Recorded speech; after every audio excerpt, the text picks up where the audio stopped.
Hello everyone, this is Rob and welcome back to my channel, Media Awareness, and in particular, spoiler-free movie suggestions. And this week we have one of my favorite films of all time, Lost Highway. There we go. This is the Blu-ray edition that came in the David Lynch box set. Um, The screenplay for Lost Highway was written by Barry Gifford and David Lynch together.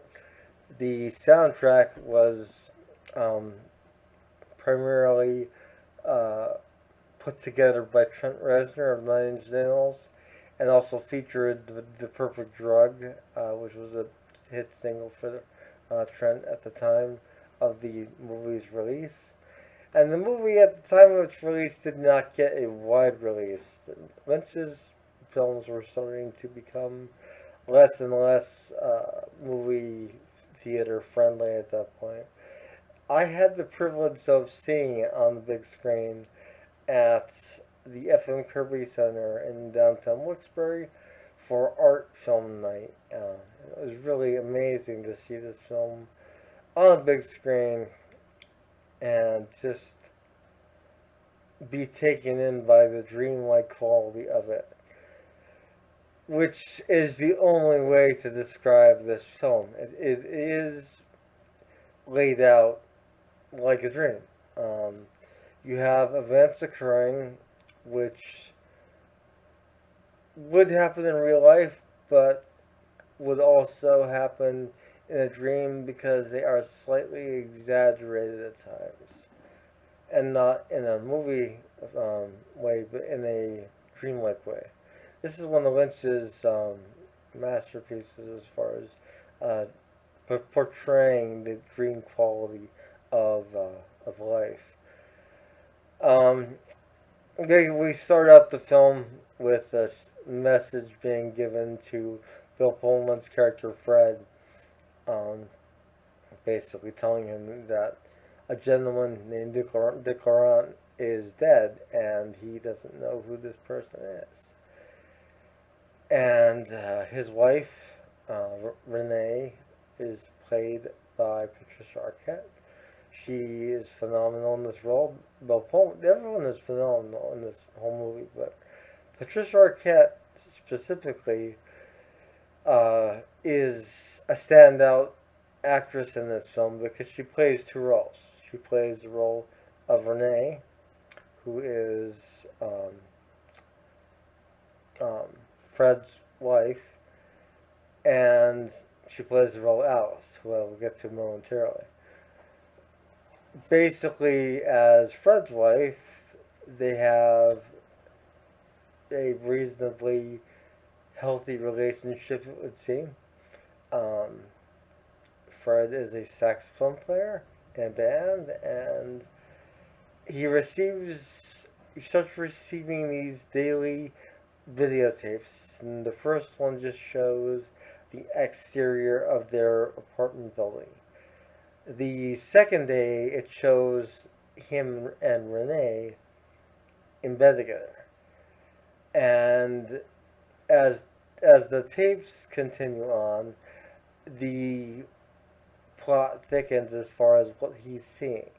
Um, he also starts having flashes of a mysterious looking man, who is referred to simply as the Mystery Man. Renee um, kind of reluctantly drags him to this party that's being given by her friend Andy, and he's confronted by the Mystery Man, who at that point he'd only seen flashes and dreams. And this is where the movie really takes on a dreamlike quality because as the Mystery Man approaches Fred, the sound around him evaporates slowly, and it's just him and the Mystery Man talking. It's totally brilliant on a sound design um, aspect, which Lynch is of course known for, but it just really blows me away how it works, because it just sets the tone for this gentleman and how spooky he actually is. As he walks away, the sound fades back in, and Fred wants to rush home immediately. And I don't want to give away too much, but Fred winds up in jail.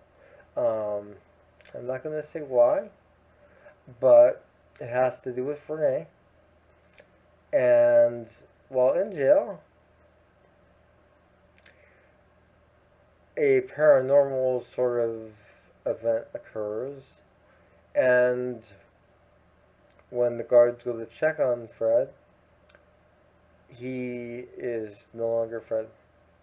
He is a gentleman named Pete, a young auto mechanic. And Pete seems really oblivious to everything and why he's there and everything. He's released his parents, and he goes back to work at the mechanic's shop the next day. And this is when we get to see the introduction of one of my favorite film characters of all time, Mr. Eddie. He is a gangster type character, brilliantly played, and he really steals the scenes he's in. He's amazing. And then the next day, of course, we have the introduction of Alice, who is Mr. Eddie's mistress. And Pete is quite taken with her from the moment he lays eyes on her. And it's from there, it's gets even more dreamlike, as Alice expresses to Pete some of her secrets as far as her life and Mr. Eddie,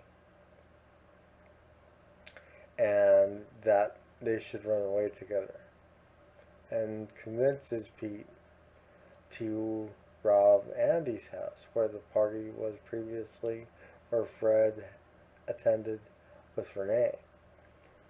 And they go to Andy's, and things start to get really intense at Andy's house, on multiple levels, as Pete looks at a picture which depicts Renee and Alice side by side.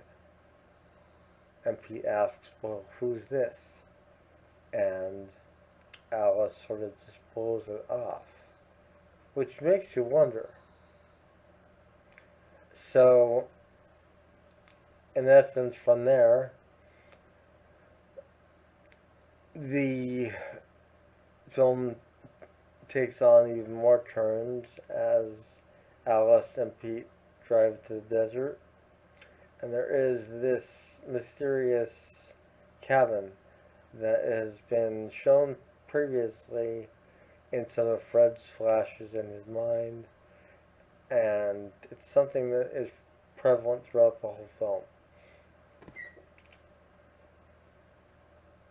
And all of a sudden, Pete is no longer Pete again, but is Fred. And is being filmed by the Mystery Man. So he runs to his car, to a car actually, gets into the car, drives to his apartment, presses the buzzer, says Duke Laurent is dead, and flees as the police are on the chase to get him. And as he's driving away on the Lost Highway itself, it's a very dreamlike scene. And the whole film just has a dream quality. It's a circular plot, if you will, because the beginning brings you right to the end, but all these events actually do occur within that time span.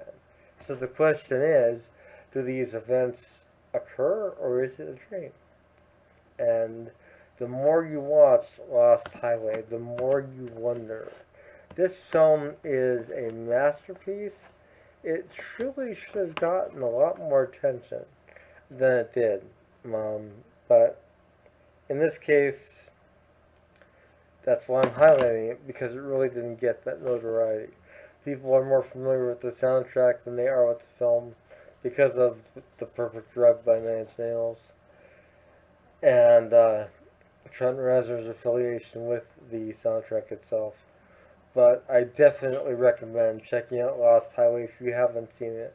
And if you haven't seen it in some time either, definitely revisit this film. It is definitely worth your time. I cannot stress that enough. Not sure what I'm going to be reviewing or suggesting for that matter next week, and I gave a lot more plot details on Lost Highway than I have previously. However, with David Lynch films, it doesn't really matter how many plot threads you give away in a review or a suggestion, because it's David Lynch and everything is abstract, for lack of better words. All you have to do is check out Eraserhead, The Elephant Man, Dune, Blue Velvet, Inland Empire. I mean, the list goes on. Even Twin Peaks is just very surreal to watch. So this is Rob once again with Media Awareness. If you like my channel, like my content, hit the bell icon to be notified whenever I upload a video. And click the like button, comment if you like, check out my Facebook link, contact me on Facebook. Let me know what you think of these videos. And if you have any suggestions for films you'd like me to highlight on this series. I hope you enjoyed this video, and I hope to be reporting to you all again soon. Have a good night. Bye.